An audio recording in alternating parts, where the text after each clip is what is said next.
avec des affiches dans les mains sur lesquelles nous avons pu lire des messages comme « Je suis COP26, mais vous m'avez enterré ». COP26, s'il vous plaît, libérez des générations futures et stop EACOP. Véritable catastrophe climatique, stop EACOP. Financer l'énergie renouvelable, stop EACOP. Et ainsi d'autres messages. Le mouvement Laudato Si a organisé une marche d'action pour la justice climatique à la veille de la COP26 qui va se tenir au Royaume-Uni au début de cette semaine. Jonas Nduwimana, coordinateur national du mouvement Laudato Si, fait savoir que cette activité a été organisée pour plaider à la justice climatique qui est menacée et demander aux participants de la COP26 de prendre des mesures en faveur de l'environnement et la biodiversité et surtout à arrêter le projet EACOP qui, d'après lui, a un impact néfaste sur la biodiversité. Nous avons organisé cette activité ici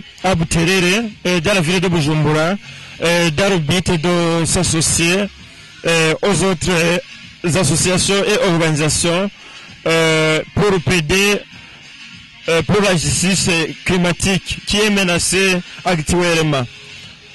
Donc, cette activité a consisté à lancer un message à la veille de la COP26 qui va se tenir en Angleterre à partir du lundi prochain.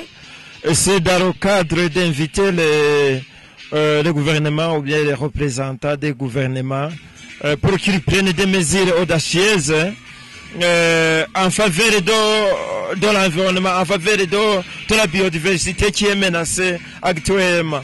Et c'est pour aussi inviter le gouvernement à convaincre les grandes banques, même nous aussi nous avons voulu convaincre les grandes banques à ne pas financer le projet EACOP.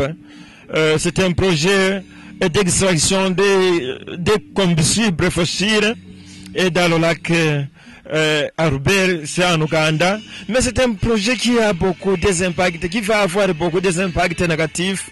Et d'abord sur la biodiversité, et sur la santé, la nature, et sur l'environnement en général. Ce projet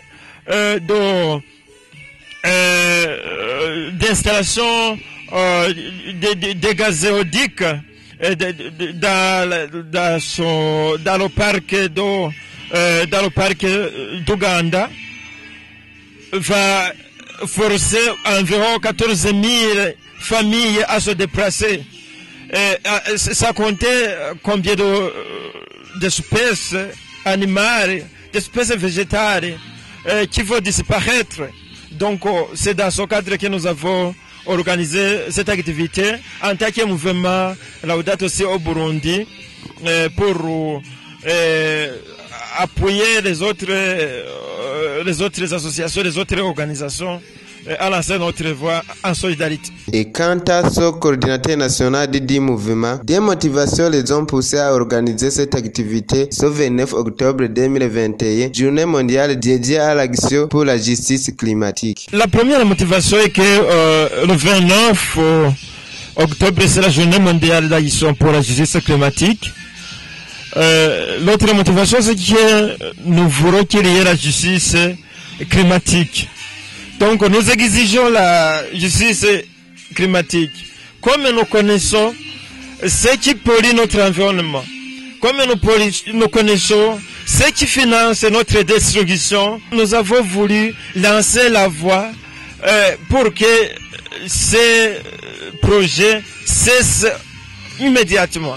Vous saurez que Laudato Si au niveau du Burundi est un mouvement de ces associations burundaises qui se sont réunies pour mettre en exécution ce que sa sainteté le pape François a suggéré pour la bonne protection de l'environnement dans une lettre écrite en 2015.